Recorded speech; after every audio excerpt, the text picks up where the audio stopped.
Welcome to the Smart Dating Academy podcast. I'm Bela Gandhi, the founder of Smart Dating Academy and your host. I started Smart Dating Academy in 2009 because I had this crazy knack of giving people dating advice that actually worked, that I took. I've been married for almost 25 years, and now my company helps people to date smarter and to find love. This podcast is meant to bring more love into your life, no matter where you are and what you do. And we're here to bring more life into your love.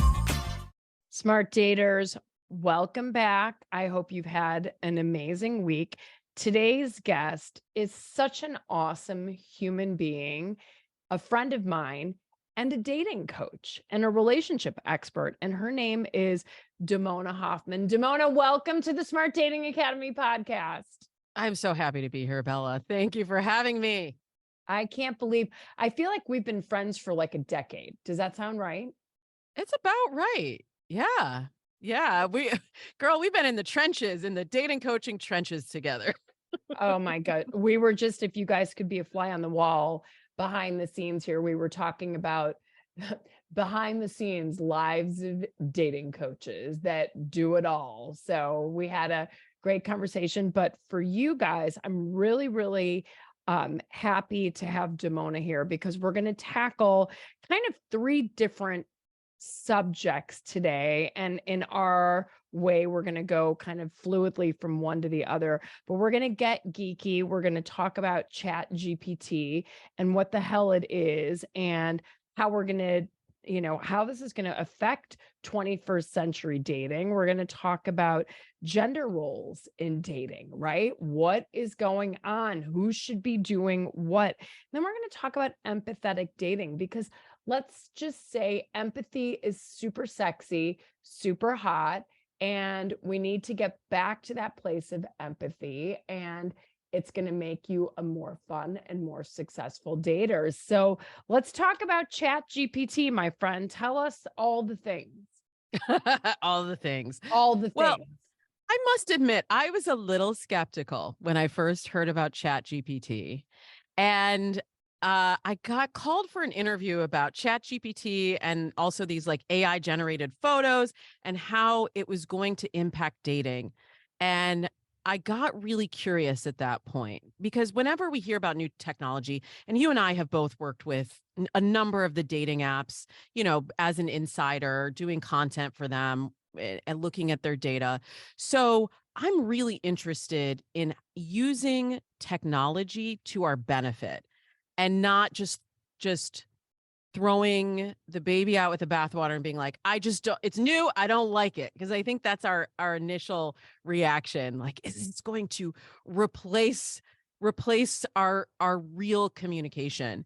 And I have landed on the side, Bella, that Chat GPT could actually be a very powerful tool for dating. I don't know how I feel about AI generated images. I think that less so. That's a little creepy and crazy. That's yes. And we have enough problems with catfish and people using fake photos. I don't even need to deal with that. Filters, like over filtering, right? It's like we don't need AI generated photos that make us look like Kim Kardashian. No, the robot Kim Kardashian, even though very sexy, but very obviously AI generated. But I think AI is still in its infancy. And I think the tools are going to continue to be improved. But as far as Chat GPT, it's really meant to be a tool used for written communication.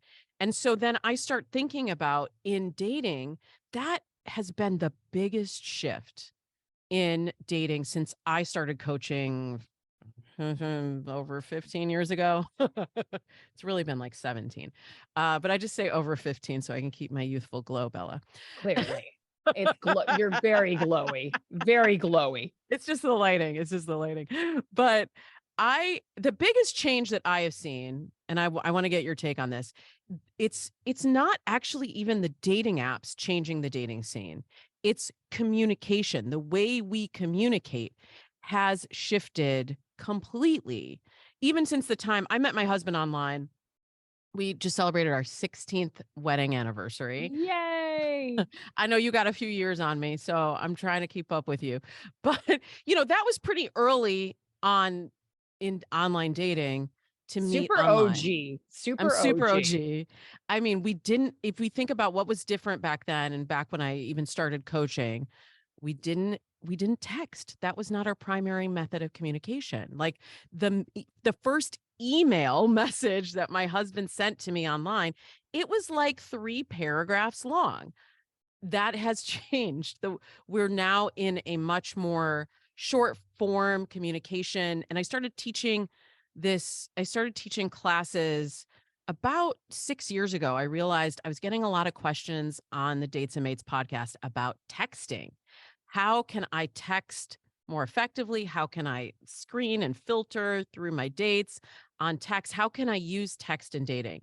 And I feel like I called it the texting trap, that it really was a necessary step in dating, but also something that was blocking a lot of people from getting to the ultimate step, which is to really have true human connection. And I feel like Chat GPT could be a tool to unlock that step for a lot of people. What do you think? How so? She's skeptical. I'm curious.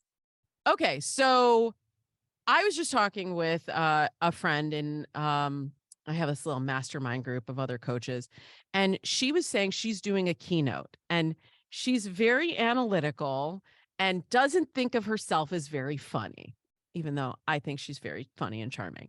So she actually put into Chat GPT, take my keynote, take this paragraph from my keynote, but make it funny and make it funny. Now make it less funny. And she was able to dial in to source some jokes from Chat GPT, but then to integrate it and make it sound like herself. And that's what I'm trying to encourage my clients and my Dates and Mates listeners to do, is to not, it's never going to replace human. I don't want to say never. Actually, I take that back. In the immediate term, it's Right. not replacing human connection, but could you use it as a tool to access that funny part of yourself, to sort of punch up your texts or your profile, your written part of your profile? Everybody has trouble writing their profile. And I don't think it's unethical to use support. I mean, people come to you for help writing their profile all the time. I don't think it's unethical to use a tech tool to do that. It doesn't work if you're just copying and pasting it. But Right. if you use it as a tool and you program it correctly, I think it could really, really revolutionize your dating life. Yeah, I think to your point, the question mark in my head, it's kind of like having somebody take over your online dating app for you, right? It's kind of having them Cyrano your texts. And so, yes, you can use chat to add humor. So the question is your friend used it to make sure that it really reflected her personality because she's funny. Now, if you are not funny, right? Or if you're ultra funny, you just have to make sure, whatever it is, that there's congruence between how you're using Chat GPT slash AI and who's going to show up to the date or the phone call or the video date. Because I think we've all had clients that are like, wow, when I was messaging this person back and forth, it was fun. We had playful banter, but then you meet the person IRL in real life and you're like, wait, who is texting for you? Because that person was kind of funny and kind of warm. And you're like, a brick wall sitting in front of me. And Bella, that people were saying that before Chat GPT existed. So 100%. So 100%. it's already a thing. The question is, how do you integrate it into your life? And also, can you use it as a tool to help you get funnier? I think all dating skills, and I know you agree with this, I think all dating skills are learned skills and can be improved with the right kind of support, training, education, practice. And you can actually use Chat GPT to help you in constructing wittier text. So maybe you use it as a tool to get better now, but then down the road, you've implemented that learning and you can do it more seamlessly on your own. Exactly. It's like augmenting your scintillating personality already, right? So use it, learn it, build it in, lather, rinse, repeat. Exactly. And the other thing, I don't know how many of your listeners have tried Chat GPT yet, but it's not an absolute, and it's you don't always get the right. It doesn't always sound good the first time. Oh, So no. I've been really encouraging people just to play with it. And you don't have to use what they give you the first time. You can refresh, you can put in a new prompt, you can add to your prompt and really see how the text evolves depending on what inputs you give it. But ChatGPT, it's still sort of human programmed, right? So it is both flawed and flawless at the same time. And when you really put that lens on and you say, okay, I'm going to use this as a tool for dating and I'm going to play with it and I'm going to get curious and then see how it's able to impact your dating life. Like you might find that it's not giving you things that sound like you. And like you said, then you show up on the date and they're like, this isn't the same person. That doesn't help you.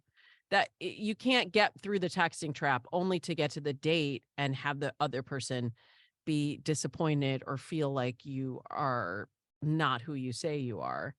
But can we use it as a teaching tool for ourselves? That's the question at hand.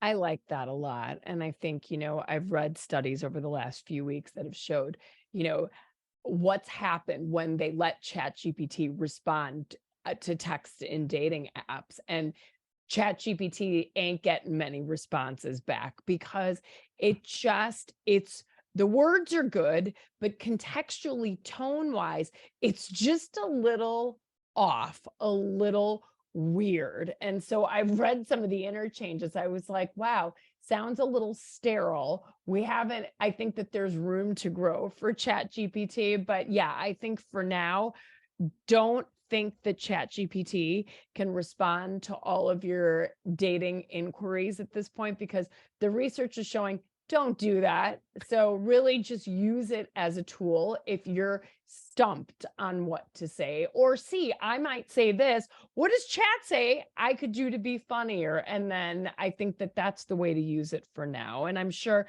that we'll be having a very different conversation about this 12 months from now. Probably. And the more we use it, the smarter it's going to get. And also, I'm very curious as Google starts to integrate more of these tools, because the piece that Chat GPT doesn't have, it has all of the information on the internet that it can pull from. It doesn't have you. It doesn't have your voice and your sense of humor specifically. Yes. But you know who does? Your Gmail. Exactly. Welcome to the future, everybody. Welcome to the future. So, wow, so interesting. Do you have anything else on Chat GPT before we roll out of it into something else? I think everyone's probably done with us talking about Chat GPT. Just go try it. Just go try it. Report back, shoot us notes, DM us, come into our inbox and tell us what you found with Chat GPT. If you do a before and after, send it to me and I'll post you in my story, as long as it's postable. Let's put it that way. So let's talk about gender roles in dating. I mean, this is a big topic for everybody. So what are you seeing right now in your sphere with gender roles in dating? Oh, this is such an interesting time, Bella. So many things have been shifting. And I should say, just right off the bat, I am a person who has never really subscribed to traditional gender roles. Like, I think I asked my husband on our second date. I was never somebody that was shy about approaching guys in the bar or what have you. But more importantly, I have always believed in equality. I'm a feminist in the true definition of the word feminist, which means that men and women are equal. And also non-binary individuals, that you were all equal. But there are a lot of societal inputs that I think we are coming to terms with. And I will not get too political today, but I think y'all know what I'm talking about when I say that. There are a lot of societal beliefs that we're examining right now and being forced to come to terms with. And when we look at just what's happened for equality of the sexes over the last, let's call it 20 years, since I kind of look at like everything is like before dating apps and after dating apps. But just Amen. looking at the last 20 years of in terms of equality, there have been tremendous shifts in the number of women graduating from college, the number of women moving into leadership positions, the financials, and how much money women are earning. So a lot of the levers are being evened out, but at the same Totally. time, I feel like there's this like grasping for, there's no framework for it. And so we're still holding on to some old ideals about gender roles in dating when we really need to be examining if they apply to our current situation today. I love that. I mean, I have a date coaching client named Lila who's a testimonial on our website, and she is African American, beautiful, met a guy from Spain on Match. He had a son. Lila has a daughter. They're now married because Lila asked him to marry her when they had climbed up Everest or Kilimanjaro. I think it was Kilimanjaro. And she had a little ring, and it was a ring that she literally got at REI, which was like a ring to have like when you actually get to the summit. And in front of this room full of people, she asked him to marry her. I was like, but that's Lila. And Lila is fierce and a feminist, as you said, in the true sense of the word. And he was like, yes. And they couldn't be happier. I love that. I love that. And I wish more people were willing to do that, because I think these gender norms and stereotypes, that it's not our fault, by the way. It's not our fault that we have these things programmed, but we've seen so many rom-coms and read so many fairy tales, and just seen different roles modeled for us, that what I'm asking people to do, I know is very difficult because it goes against a lot of what you have learned. But if we're going to get ahead in all of these other areas of our lives, we have to be willing to examine, like even looking at the institution of marriage. The reality is that it was a transfer of property. Essentially, it was a woman marrying into a family for the livelihood of her existing family and her future family. And it was that we didn't have any power. We didn't We had have the no ability to socioeconomic power. we had no socioeconomic power. We couldn't own our own property. We couldn't provide for ourselves. And so we had to marry for our livelihood. But now we get to marry for all of these other great reasons that I know you coach your clients to marry or partner For for. partnerships, right? That's why we marry. Some people marry, because it's religious. Some people marry because they've dreamt about it since they were kids.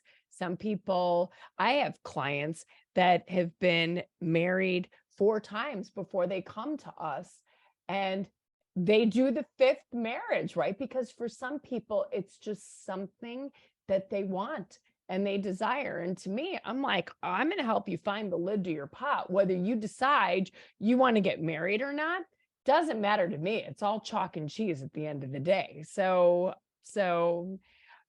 I love that we're chatting about this, and I love that things are transforming, and that women, to your point, there's more women right now in med school and law school than men at this point. And as we close in on that 83 cents per dollar, and it's going to happen really quickly, right? There's the shift of, I make X as a woman. Now, let's say if I'm, heterosexual, whatever, and looking for a guy, like, he's got to make more money than me, right? Because that's what's wired into my DNA. Well, not necessarily, right? As if you're making your money, if he can pay his own way and you can pay your own way, there's going to be a lot more interesting ways of coming together in the future. And we're seeing it already.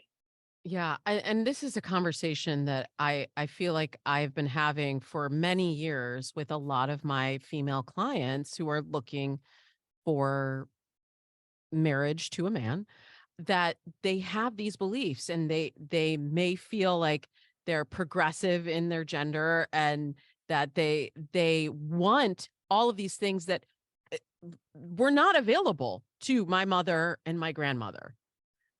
My mother could not be the CEO of a company. That was not one of the options for her.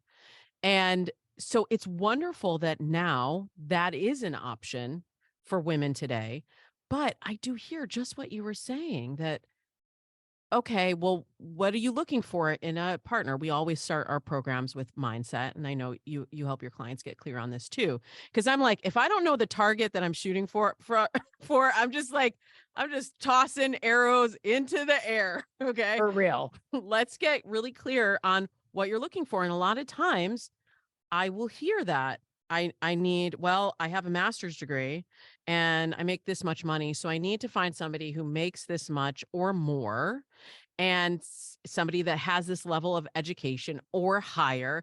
And I'm like, honey, how much higher are you going to go? Like, what do you need them to be like PhD, doctorate? Like there's a ceiling, like multiple doctorates. Where are we going from here? You're already achieving at this high level. But then if we start to unpeel, what do you want out of life? Like, let's paint a picture of the life that you are building. And what do you want, and what do you really need? Well, I want to make partner, and I want to be able to lean in at work, and I want to I want to be flying all over the country and doing deals. And I want that for you. But then let's build your life around that. Do you then need a partner if you also want to have kids, and you also want to have a home that you have to maintain, and do you need to have somebody that's more on the home front? And do you need to have somebody that supports you emotionally? And do you need to have somebody that's not threatened by the fact that you are doing all these things in the world? And when we start to really look at the future, we sometimes realize that the target that we thought was set out for us is actually not what we want at all. That's right. It's so true. We end up looking for things that match on paper, or right, for no good reason. And I think biology, social media, the media, traditions, culture all point us in certain ways. But if you really sit back and think about, gosh, what makes me really, really happy, and what kind of life do I actually want and need, you'll start to look at a potential partner very differently. And, I always say, in 14 years since we've, had Smart Dating Academy, we've had 0 divorces in that time. Because when you have someone who's really helping sit on the seesaw on the other side and saying to you, is that really, really important with what you need at this point? It isn't. How about we look over here, right? And height is also a really big thing, right? In the Girl, dating world, don't girl. get me started. Do not. Okay. And Okay, let's go. let's go. And at the end of the day, these are biological impulses that were built into us, right? For 200,000 years ago, we're basically, humans haven't evolved much in the last Mm-mm. 200,000 years. And so maybe I'm like, wow, I would like to marry a caveman that's bigger than me, who's kind of triangular shape, so he can protect my village from marauders and go hunt the buffalo, kill it, and bring it home. So bigger is better, right? But now, flash forward to 2023. Do I need somebody who's bigger than me, or do I want somebody who's bigger than me?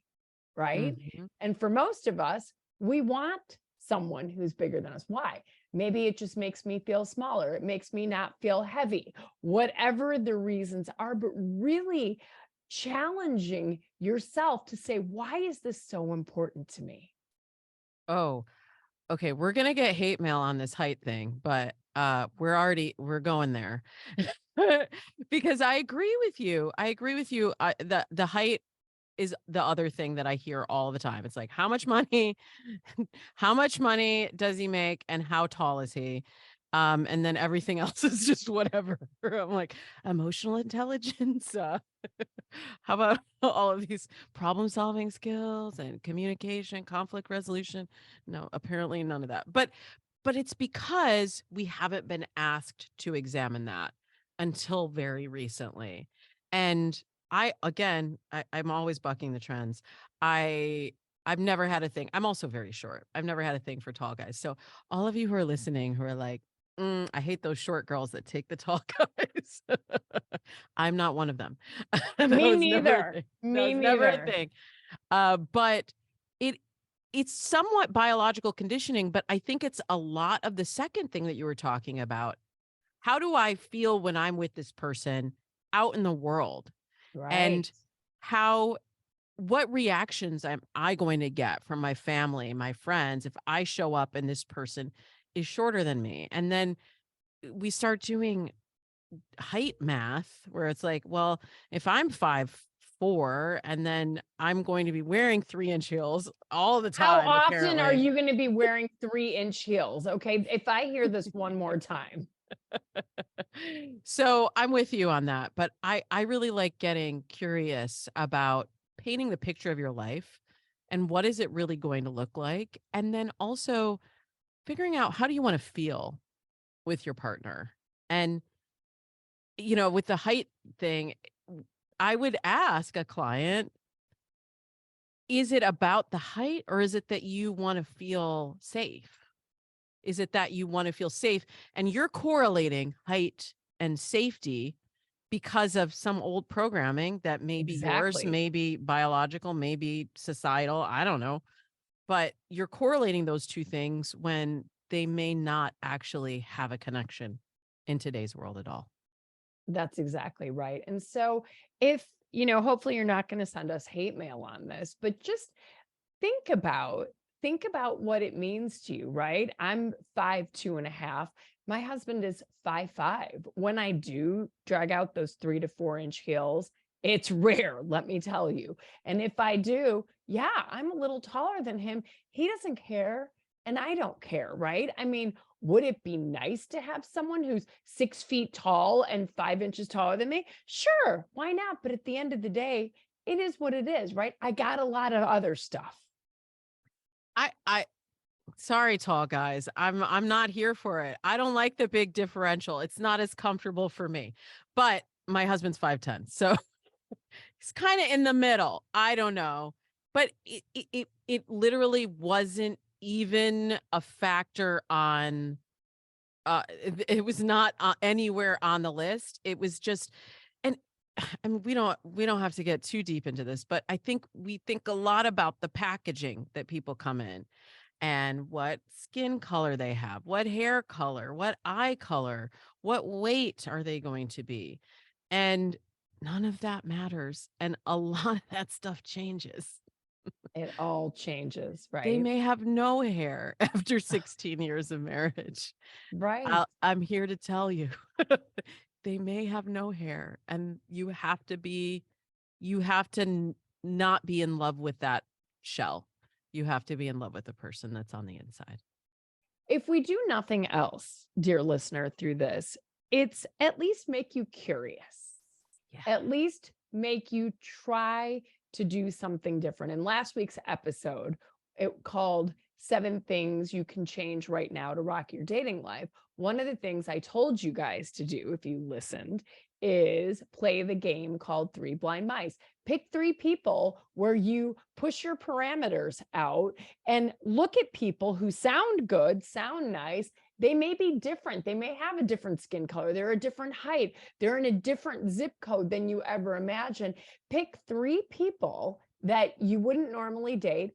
Start messaging them, maybe with Chat GPT. Just start messaging them and challenge yourself to at least do a phone call or a video date with this person and find 3 things that you like or have in common with them. So really trying to push your boundaries out. So if we've made you even a little bit curious about, maybe I could, adjust on that a little bit. Job well done, Damona. Job well done, Bella. I agree with you. And I love that exercise, because what it does when we create challenges and games for ourselves, it gets us out of our head, and it gets us out of that programming that we may not even realize we're walking through again and again and again, until you end up at the same place and you're like, wait, why do I always date people who are unavailable? Why do I always date people who cheat? Why do I always date people who make me feel like this? Because so many times we don't get curious, like you were saying, and really slow the process down. I know you're also a slow dating, slow love fan. Slow it down and get curious, and use all of these experiences as a sort of testing ground, as a learning opportunity, both about the other people, but also about ourselves. And if maybe Chat GPT didn't speak to you before, but I love your idea of try the Chat GPT with the 3 blind mice, because then the stakes are low. We've just put so much pressure on ourselves, and so much pressure on each of these interactions to be the thing, to be the person. And sometimes that person is not the person, but that nugget of wisdom that you gain is the thing that unlocks your future. Exactly. And if you guys have been listening to this podcast for the last year, you know, when clients come back to tell their love stories on those episodes you guys love, it's some sort of a tweak that happens, right? But it all starts with how we're thinking about it. Oh, I can't date anybody who lives 3 hours away from me. No way, Jose. Oh, I can't date anybody who's exactly the same height as me. Up, we turn down 1 inch, and up, there goes your last first date. Here you go. So I hope that this is getting you curious about gender roles. And speaking of, are there any other things that you're seeing in the whole gender roles world in your practice? Well, another hot button issue is we've been talking about women making more money, and the dating getting faster because of tools like Chat GPT, and because we're texting. You can send a quick text to someone a lot faster than, in the olden times when we used to do phone calls with every single person. And so the speed of dating has increased, the volume of dating is increased, and that ends us up in a place where, like, dating, it's expensive today. And with inflation, it's real. Like, if you're listening and feeling the crunch of dating finances, it's definitely real. It's real. So I'm seeing a big shift. I'm curious if you're seeing it too, around this conversation of who pays for a date. And what does that mean? Like, if someone offers to split, I would say I started hearing about 5 years ago, this idea of going Dutch. I don't know. Hopefully that's not it's not a euphemism for something else. But splitting the check. Yeah. That was kind of a question 5 years ago, and I see it trending much more among Same. the daters in my program. You too? Same, 100%. In fact, we always counsel our clients to ask to split, share, pay their share, whatever it is, because at the end of the day, I'm like, if you went out with a girlfriend or a guy friend, would you expect them to pay for you? No, you wouldn't, right? And maybe if they treated you last time, you might decide you want to treat, but this expectation of someone needing to pay for you, I think is going to be a bygone at a certain point, because with the frequency, to your point, of dating, it can get really expensive. And I know women will always say, but I spend so much more money. I get my hair blown out. I get a manicure, a pedicure. I might get my makeup done, whatever it is. And then there's Ubers back and forth. I mean, at the end of the day, what I would tell you is you don't have to spend all that money. Do a Zoom date, right? Kick the tires. You all know, I always say crazy can't hide for more than 10 minutes. If somebody is truly banana pants, you're going to catch that on video. So, and do that from home rather than, right, rather than, having to suffer through and pay for half of a date where you're like, oh my God, I could have just had a Reese's peanut butter cup at home and been way happier than being here at this point. So, yeah, the money thing is a big deal. And what I also want to tell you is, if you're a woman out on a date with a guy, right? And if he lets you pay, don't be dismayed by that. And don't think that he's not that into you if he lets you pay, right? A lot of guys are writing a lot of checks to date on a daily basis. And if you offer to pay and he lets you, it's okay to pay your share, right? And I've seen marriages happen where that happened on the first date with a female client of mine, and all of her friends are like, dump him. If he really liked you, you can't be with anyone cheap. And I was like, listen to me, not to them, right? Not the peanut gallery. And they're now happily married, right? She found out that over the course of several dates, he's a single dad. His wife was making no money and his daughter wanted to go to NYU and he was living on an engineer's salary, right? So here's a man who's really trying to save up to send his only daughter to her dream school. Suddenly, my client's perspective changed on it, right? I was like, give it a chance. Be curious. See what happens. And it could even be a test. I mean, I definitely have some male clients that are like, I don't want to feel like I'm doing all the work in this relationship. So to me, it means something if she offers to pay or offers to split. That tells me about who she is and her integrity and her character. Exactly. So I'm okay with the splitting now. I promise you, if you go back on Dates and Mates like 3 years ago, I think I was like, guys, just pick up the check. That's the thing I love about dating. It's always changing and evolving, right?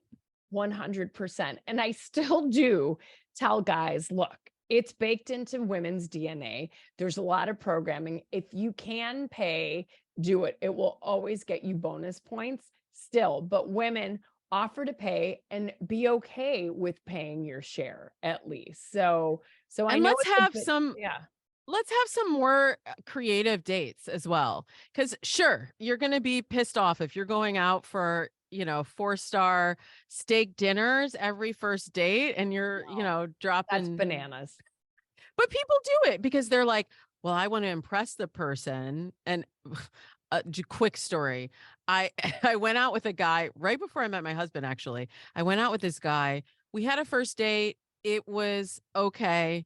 And we went on a second date and we were walking around. We went to Volcano, which is like a kind of mid-range Asian fusion restaurant. And we're walking around this sort of entertainment district. And he stops in front of this steakhouse and he goes, when I know you better, I'll take you here. And I was like, that's hilarious. No, you won't, because we won't be going here. Game over. I was so offended. Like, oh, I'm not like steak worthy yet. Like, honey, I could buy my own steak. I do not need this. from you. But it really did tell me something about who he was that he would make that comment. And That's a I think thing, not a speak thing, people. I know, right? Have your mental filters on. Just don't say anything. Or don't even think it. It's just God. anyways. But that was in olden times when we did have much more of a framework, a traditional framework for who pays and who asks and how it's supposed to go. And I love that we're in this space. I feel like there's so much more opportunity for women. Women have so much more choice than they Yes. did even one generation ago. But of course, with more choice comes more responsibility. And I think that's the thing that we're really feeling the crush of right now in modern dating is we're on the push in everything. And in our professional life and with our family, politically, there's just so much pressure on everything. And then when we add dating to it, we're like, I don't have to do so much in dating. But as you've demonstrated, Bella, when you lean into your dating life and you get curious and you take the learnings that are there, the results you get are so much better. And I think sometimes we lose sight of the the result that we want, that relationship, when we're in the thick of the learning part. You're so right. You're absolutely right. Well, this leads us perfectly into our next mini topic within this of empathetic dating. Tell us what that means to you. So remember when I was talking about the speed of dating increasing and the volume of dating increasing? The other byproduct of that wonderful opportunity that we have is that dating has really become more transactional. And I'm sure you're seeing this too.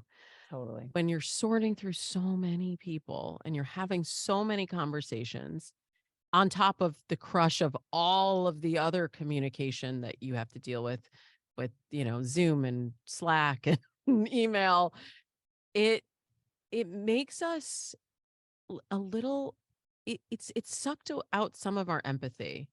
And I'm not even going to talk about Twitter and the impact of that sucking out our The empathy. Twitter. The Twitter. But we really are in a period where I feel like we've been strangely lacking empathy. You would think that coming through COVID would make us more empathetic, but because of the isolation, I think we've gotten away from that. And I'm on a mission, Bella, to bring the empathy back to dating. I love that. I love that. And I think it's so crucial, right? Because it makes dating, first of all, you become a hell of a lot more attractive when you're an empathetic dater, right? And I think it's crucial in every relationship that we have, right? Whether it's a work relationship, whether it's with your partner, it's with a neighbor, it's with your kids, or whether it's the person that's sitting across from you. And instead of coming from a place of judgment, just say, okay, what could this person be feeling right now? What have they been through? And if you do my favorite term, listen to understand, right? Empathy drives listening to understand versus listening to respond.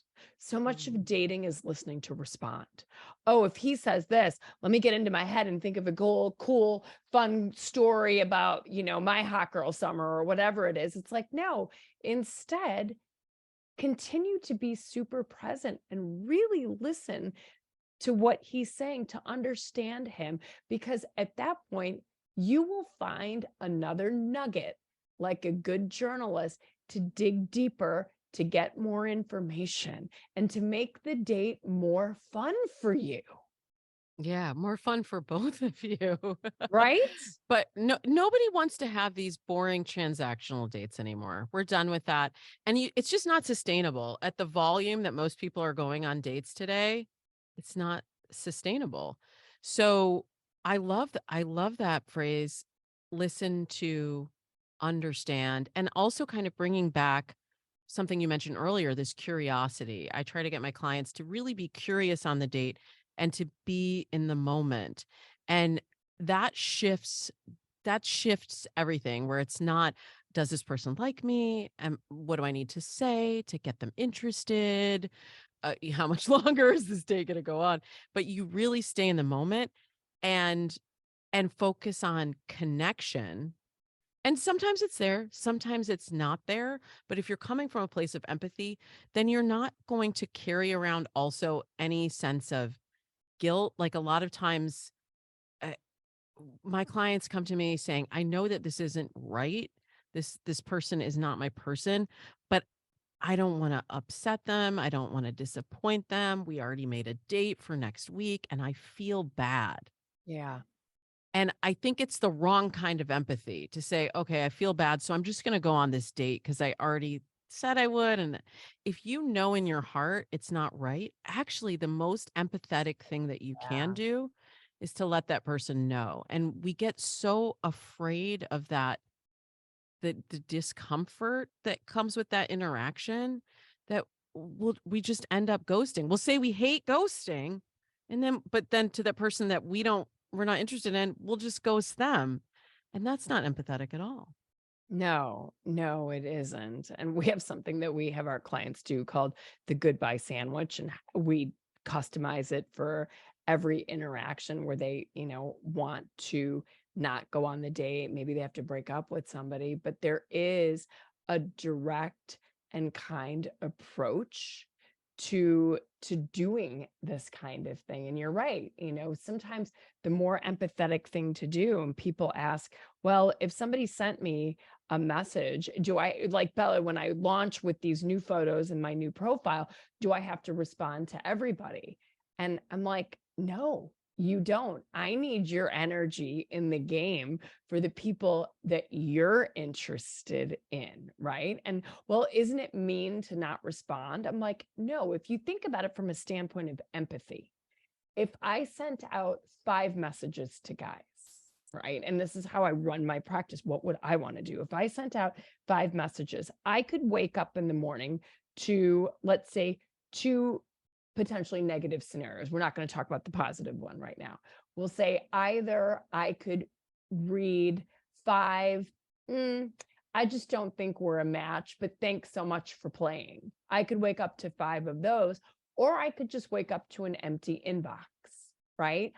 From my vantage point, I would probably just rather go, well, maybe he was busy. I could tell myself another story, but I'm not hearing 5 hard no's right then and there, right? So I look at it with that's an empathetic thing to do, is if you're not interested, you don't have to respond.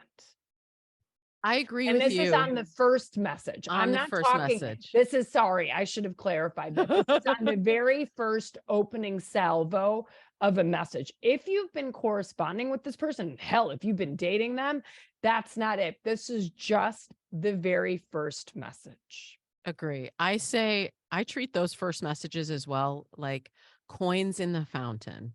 You toss it in, it's like you made a wish, and if it doesn't come true, it was just a penny. Are you going to cry over a penny?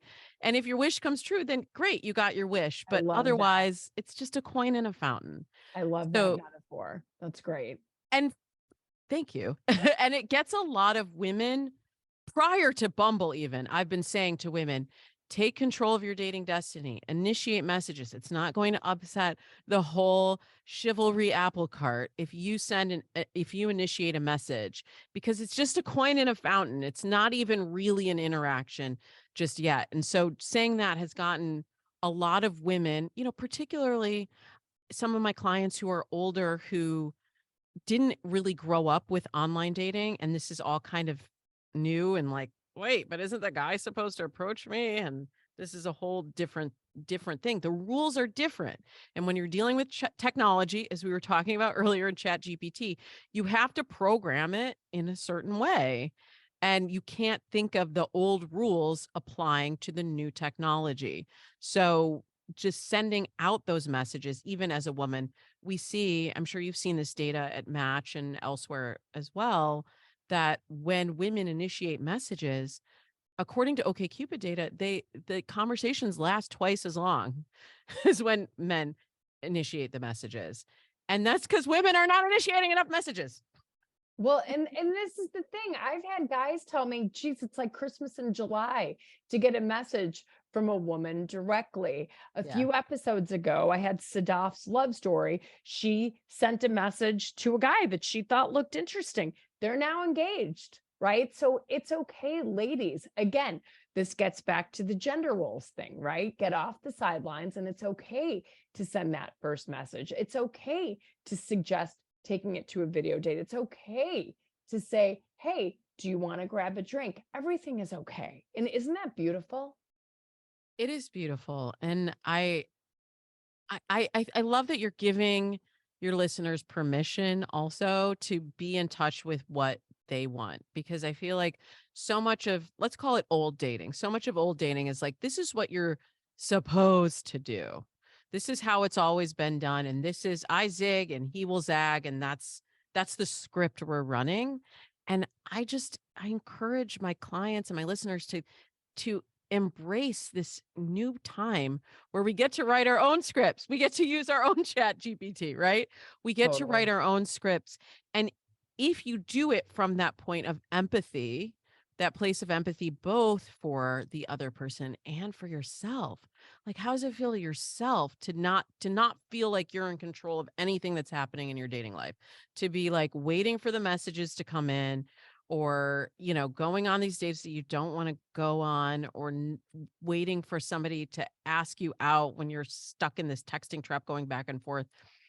How does that feel for you? It doesn't feel very empathetic to me for your inner soul.